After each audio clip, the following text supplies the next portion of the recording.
Welcome to the Quantum Revenue Expansion Podcast. My name is Ursula, and I'm a sales expert, strategic business coach, and USA Today bestselling author. I love sharing strategies that show you exactly how to turn your annual revenue into your monthly revenue. If you're looking to take a quantum leap in your revenue or sales, your team, your productivity, your success, and your life, then you are meant to be here. My goal in every episode is to help you take your belief that it's possible to 2x or 10x your revenue while working way less to knowing that it is happening right now. Where we talk about turning your annual revenue into your monthly revenue. Super excited because, as promised, Melissa Swink said she would go live on the podcast for an in-person live, well, it'll be recorded when you watch this, coaching session with myself and master coach Rebekah Hall. So we're just doing this. It's unscripted. We don't know where this is going to go. Like, you're going to watch this in real time, and like, we're not editing this. So get ready, get your notes out. It's going to be fun. And Melissa's been on the show, I think we said 5 times now. Mm-hmm. It's got to be like that. I think it's so. I think it's 4 or 5 times. Yeah. Nice. It's fun. Which is exciting. And Melissa has been in our world for 3 years now. Mm-hmm. Even more than that, I think. But you took your seat at the CEO table 3 years ago. So we've been on this journey. So you've been coached by the two of us. You've been in the Ursula and Rebekah sandwich, as we call it, for 3 years. Yes. And you keep coming back. And then you volunteer to do things like this, like be on the show and receive coaching. So thank you, first of all, for doing this with us. I'm excited to see what's going to happen. Rebekah Hall, thanks for being here. We're going to have some fun today. So Melissa, I'm going to let you just kick it off. Like, if you showed up for a coaching session with us, the two of us, you know, what would you say? How would you get us kicked off with sharing, like, what's been going on for you and how can we support you? Great question. So something that I am working on currently in my business this year, I took, as you both have encouraged us to do, is to take a look at the 3 ways that we're marketing our business. And I was taking a look at, results from last year and what we did last year, and taking a look at the upcoming year and where are the opportunities. And I really wanted to find something that resonated with me. And one of those things was to get back involved with a networking group. I think, like a lot of people, especially when COVID hit, and I realized that's, 4 years ago now at this point, but a lot of networking groups kind of fizzled out, or they went online and people kind of lost touch. And so I have been taking a look at networking opportunities, not only in my area, but also online. And so as I'm pondering this and how it fits into the overall marketing strategy for my business, there's a couple of things that came up. First of all, like, what are some of the things to look for in a good quality networking group? And I know a lot of it has to do with just the overall vibe that you get from the people that are in there. Do you enjoy it? But if you have some criteria that I should be thinking about, another question that I have, and I'm pondering as I'm visiting groups currently, is also how to be selective of one-to-one. So I've been visiting networking groups and love meeting new people. I'm a business owner. I like making those connections, whether they be, be clients or great referral sources for and resources for other people that I encounter. But I'm trying to figure out how to be selective of the one-to-ones that I'm adding on the calendar, because one thing that I'm finding is happening is I'm showing up to networking groups and everyone's throwing their link out, and then pretty soon my calendar's full of, I don't want to say random conversations, but I think I need to take a little bit more of a quality or quantity approach to some of those invites. And that stands for coffee meetings as well, which I'm sure you both receive, where it's like, let's meet for coffee, trying to fit it all in. And then lastly, I would love to understand better the stages of establishing referral partnerships, because I know there's trust building. It doesn't happen overnight, but what do those look like where they're mutually beneficial? So that is my overall brain dump of all the things rattling around in my brain right now in that marketing arm of my business this year. I love it. And I love that this is a topic that is going to be helpful for everyone who's listening. And you also brought up the key, which Rebekah talks about all the time. You have to have 3 ways to market. And one of your keys is now going to be in this networking space. And just for everyone's benefit, if they don't know you, tell them really quickly about your business and what you do. Sure, absolutely. So I am located in Green Bay, Wisconsin, and I have a team of virtual assistants who provide administrative and marketing support for small businesses and nonprofits. So we are able to take all of the things that they cannot get done over the course of a day, all the overflow on their plates, and we help them grow and scale their businesses by offering that support. And you do it so well. We love it. Yes, and your clients love you. And so you brought up 3 things. And so Rebekah and I just want to make sure we got this. So first, you want to talk about things to look for in a networking group. Like, is it the vibe? Like, what's important?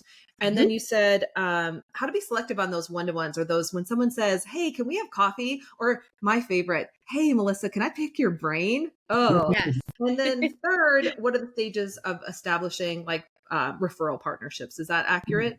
That is perfect. Yes. Okay. Where do you feel the most called to begin today? Why don't we start with these being selective of the coffee meetings, the pick your brain requests and all of that? Because as much as I want to say yes and meet everybody, there's kind of that line between staying focused and prioritize all the things that I need to do as the CEO of my company and fostering those relationships. How do you kind of be selective and determine what's a great opportunity and what maybe so if you're not going to say yes, then also like how do you still encourage that connection in another fashion? Yeah, I have a question first, and then I'm going to kick it to Rebekah. So just to clarify, what would you be hoping to receive from these referral partnerships? Oh, sure. So taking a bit of a step back, the first question that I have, I think, is the first layer of when I'm meeting somebody new at a networking group, whether it be online or in person, and they're like, hey, we should grab coffee, or would you like to schedule a virtual networking call?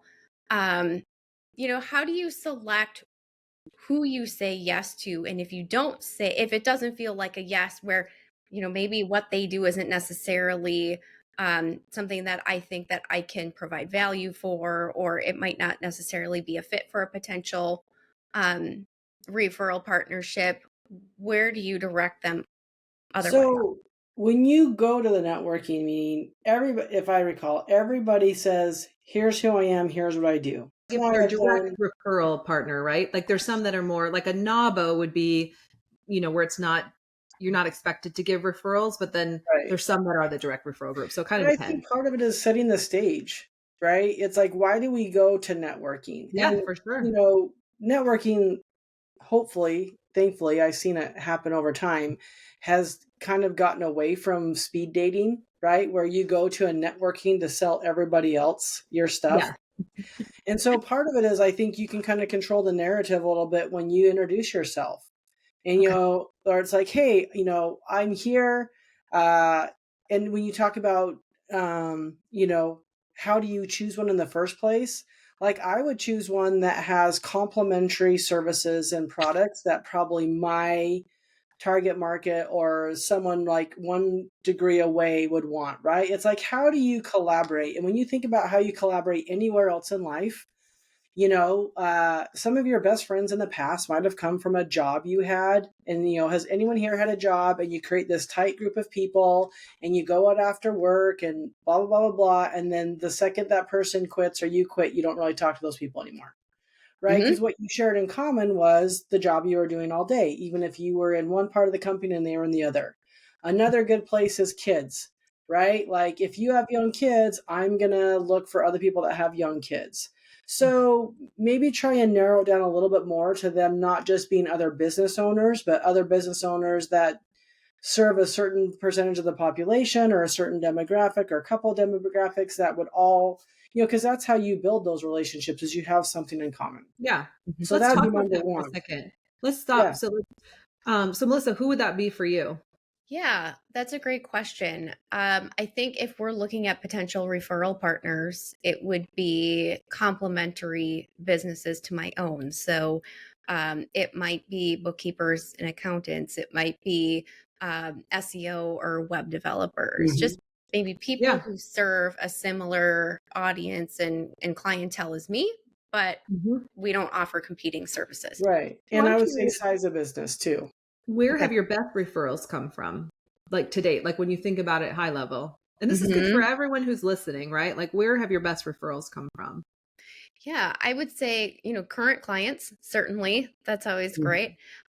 Also, I would say brand photographers, marketing agencies Okay. where maybe they focus again on, you know, website design, but they don't necessarily do the ongoing social media or blog services or something that goes hand in hand with that. I would say those are probably two that jump out at me. You've said business coaches in the past too. Yes. Yes, I have worked with business coaches in the past because they're coaching their clients, of course, on, the how and the why and all of that, but their clients essentially need somebody often to help them execute on and implement the things that they're being coached on. Yeah. So once we know that, then how do you set that up when you get there, right? In your intro.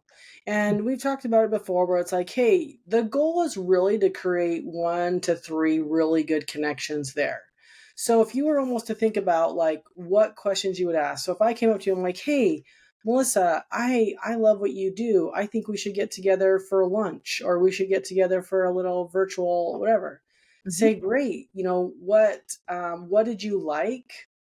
How do you see us working together? Well, I don't know. Like, that's what I want to find out. So then maybe have like 3 or 4 questions and say, well, Okay. maybe I can help. Like, this is what I'm looking for. And, maybe if that will help you think about what you're looking for. Like, Mhm. there's no reason why you can't just kind of like pre-qual them right there. And Mhm. then, once let's say they're not somebody, right? Yeah. Mhm. Like, this is not someone I want to be networking with.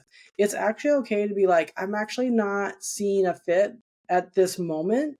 But maybe like, when we talk more here and maybe go to some mixers or whatever, something, because everything's always evolving, right? It evolves in your business, their business.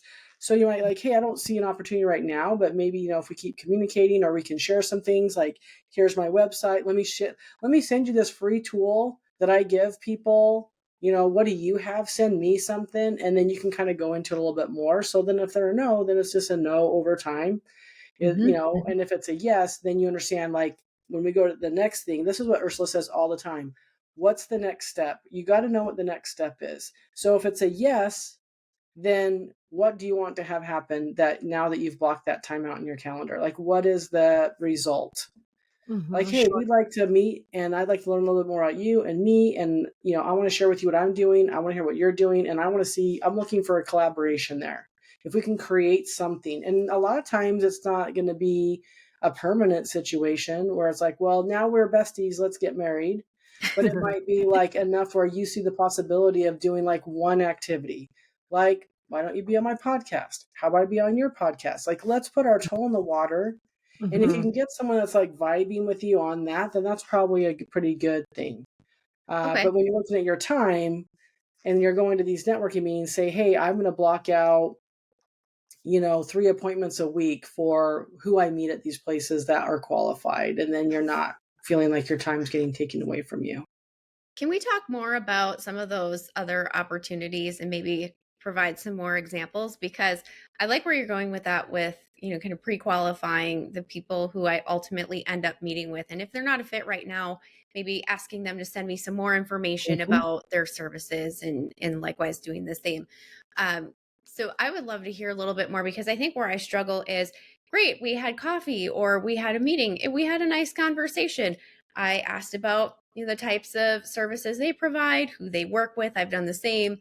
What are the next steps from there? Aside from like, I'll keep you in mind if anybody, needs a Right. virtual assistant or, needs a web developer. Great. Mhm.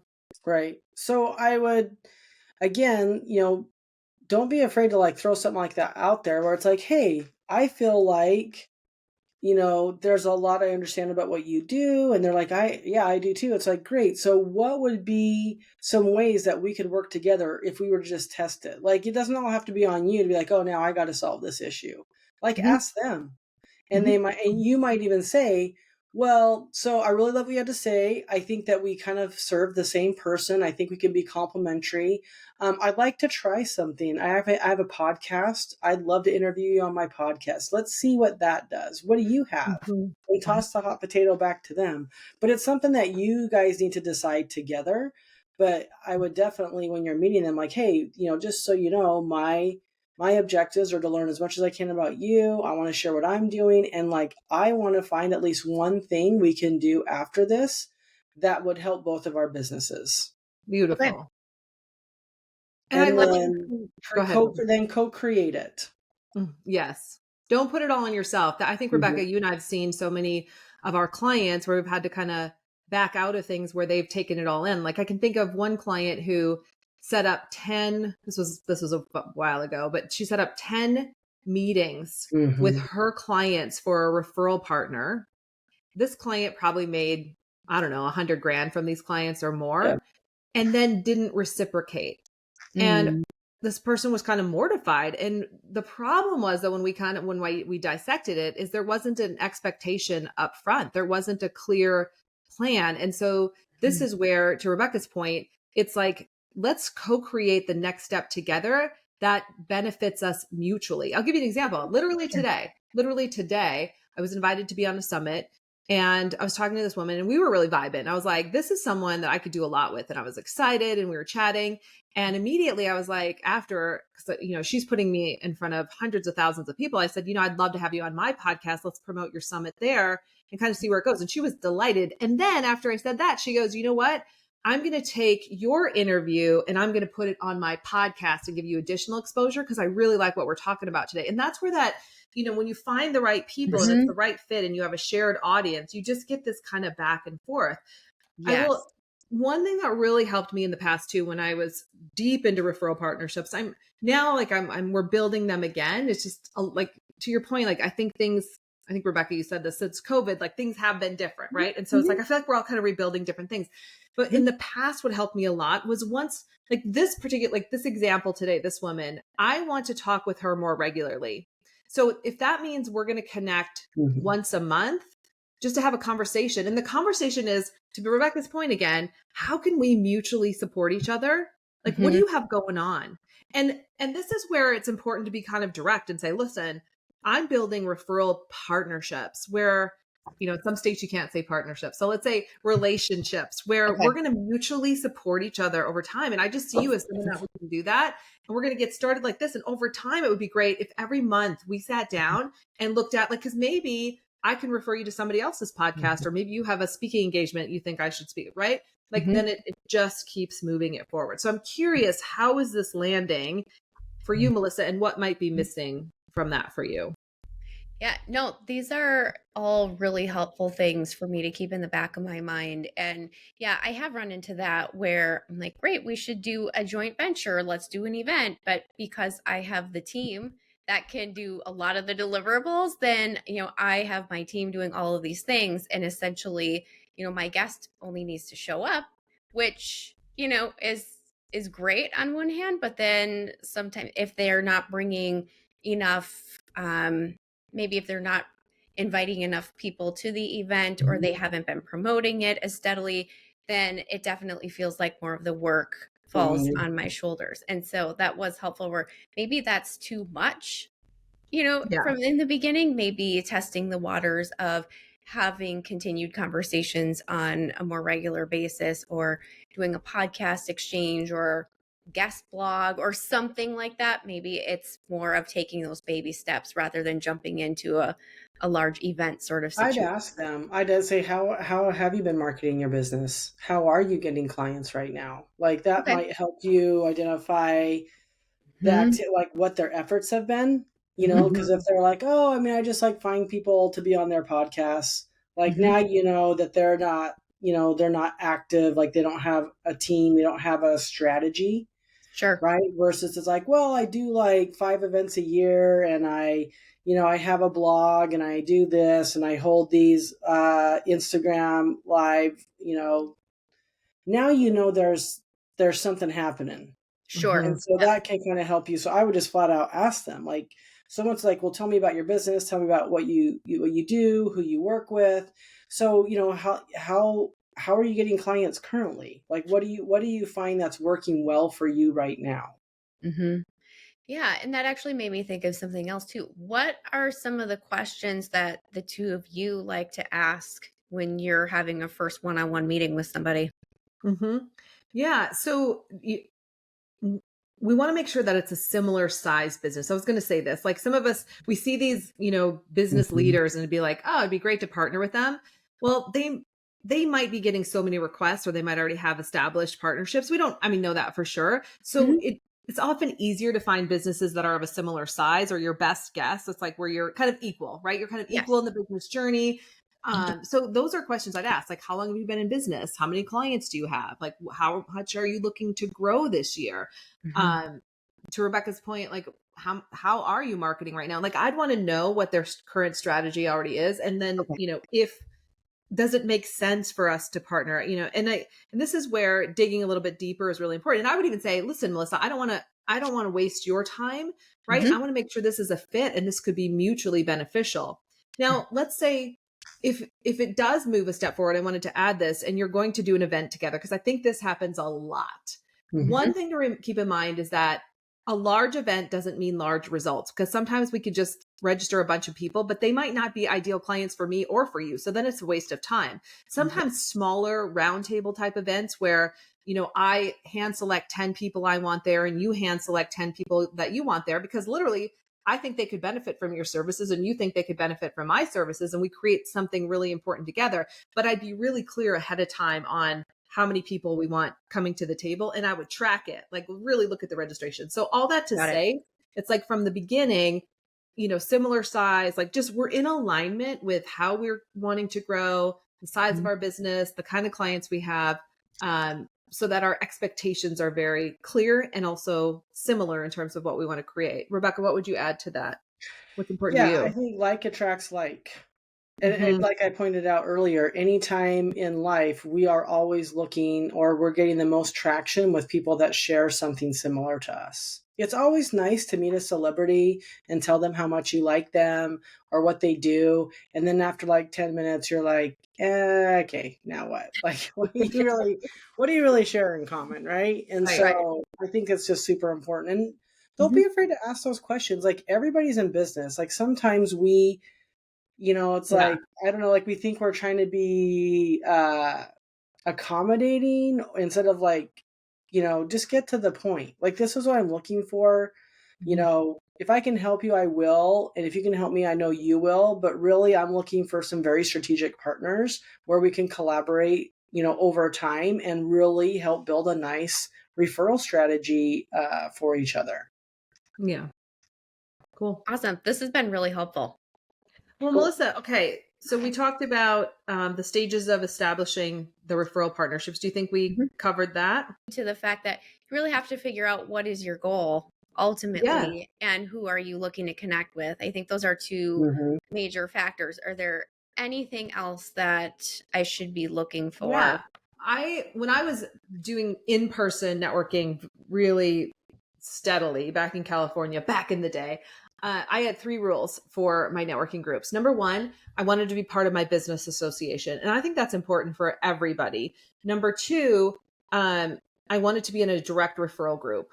Like, I think there's some out there like Master Networks, a shout out to them. There's also BNIs, there's the Mhm. Leaders Club in California. There's groups like that where it's direct referrals back and forth. And then third, I always wanted to be part of my favorite nonprofit at the time and support them. So those were my three keys, and that served me really well. Now, the key underneath that, though, Melissa, I want to share, and I know you know this, I was always on the board. I sat on every single one of those boards because business is done at the board. It's done at the back of the room. That's how you deepen those relationships. So maybe you can't serve on all the boards. You're like, oh my gosh, I don't have enough time for that. All right, fine. Figure out which board you can serve on, and that's how you build the relationships. It's how you really get to know people, and you're also serving. It's going to come back to you. It's not why you do it, but it's just people get to see you in action and really like, know, trust you. Got it. So in addition to that, like when we talked about, hey, well, let's talk about who's there. I also want to really get to know the person that's actually managing it. just like Ursula said. Like why are they running it? What have they gotten out of it? How long have they done it? What's their purpose for it? Because I've seen some groups that have good people but are not run by the best people, or for whatever whatever they're getting out of running the group.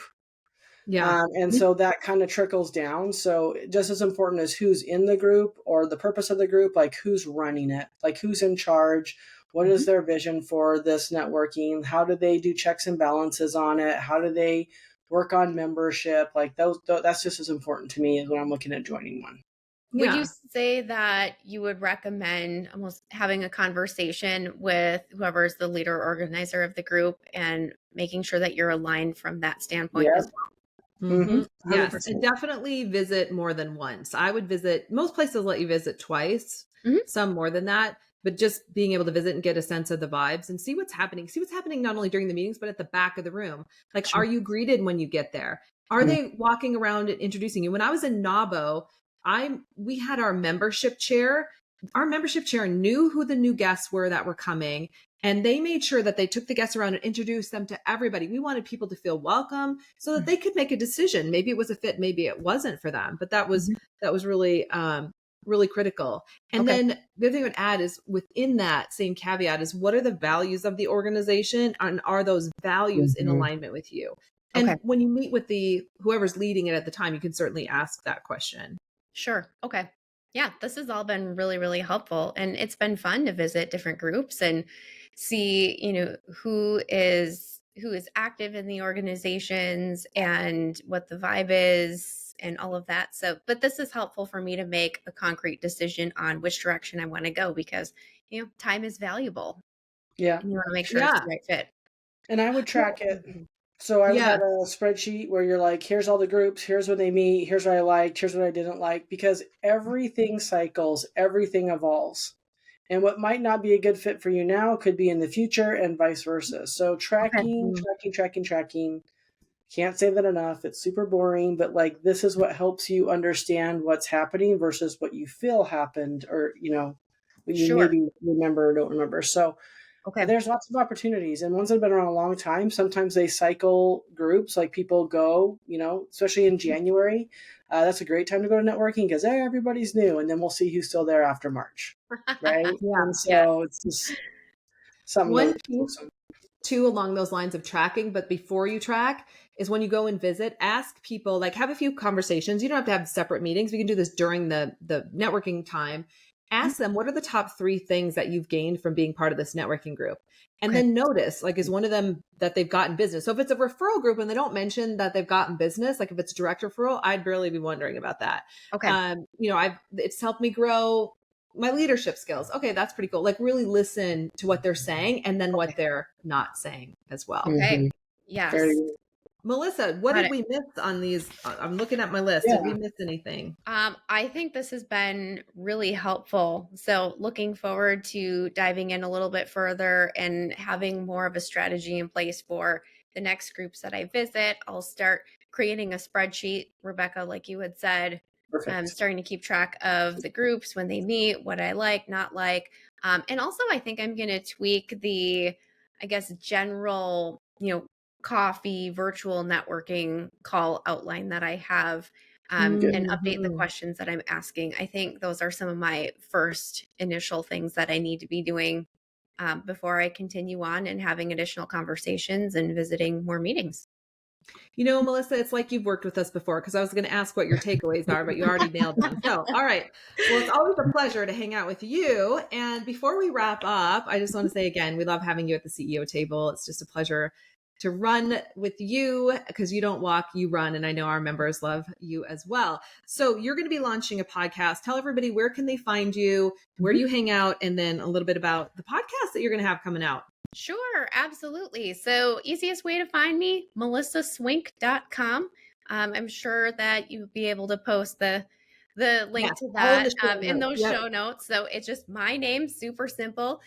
We will be adding a podcast tab on the website as soon as that goes live. But I have found again, going back to the 3 ways I wanted to network this year, I really enjoy podcasts. I like how convenient they are, where you can listen to them on the go when you're getting ready for the day, when you're walking in the car, shuttling kids around, whatever. And I wanted to add to the conversation this year. And so the podcast, name to be determined, we're playing around and we're polling and getting team members involved with that. But really, it's a podcast for solo business owners who are at a point where they want to really grow and scale their businesses in a way that means growing their teams, implementing systems, and doing it in a way that is authentic and aligned for them. So it's not about hustling and doing more. It's being selective and growing your company in a meaningful way. It's going to be amazing. So by the time the show comes out, we'll have more in the show notes and we'll include that there. And congratulations, Melissa, on all your success. And thanks for building. This was actually Melissa's idea. I meant to say at the beginning, Melissa's like, hey, we should do some live coaching. And she goes, I've heard it. Other people do it. You should be doing it. I'm like, that's a great idea. Some of our best ideas clearly come from our clients. So thank you for this idea. Yes, you're welcome. This was fun. Yes, we'd love to do it again and invite some of our other clients to, who are brave and courageous like you or are willing to do it. So thank you. I don't know, maybe we should invite some of our listeners. Oh, that'd be fun too. That's even better. It would be really fantastical because we're like, we don't even know you. Let's see what we can do. Maybe we could put together a little contest or a little form and we could Well, for now, we can throw it out there and just say, hey, if you're interested in coming on the show and receiving coaching from us, you can email us at contact@ursulainc.co, put coaching in the subject line and tell us a little bit about your business. And we'll have Trisha have a conversation with you. That's a great idea. That'd be fun. Love I like that. Melissa, thanks again for hanging out with us. We appreciate you. Rebekah Hall, my co-pilot, thanks for hanging out and coaching. It's always fun to do this with you. We're going to do more of it. And to our listeners all over the world, we love hanging out with you. So thanks for being here. Thanks for listening, and make this your most epic month yet. See you later. Awesome. Thank you so much for tuning into today's episode. If you loved what you heard, be sure to leave a review on iTunes so I know what you like and can create content that guides you to uplevel your business even more. If you want more strategic business tips, follow me on social media. You'll find me on Instagram, Facebook, TikTok, YouTube, and LinkedIn, and you can visit my website at www.ursulainc.co. I love being on this journey with you and can't wait to connect with you on the next episode. In the meantime, make this your most epic month yet.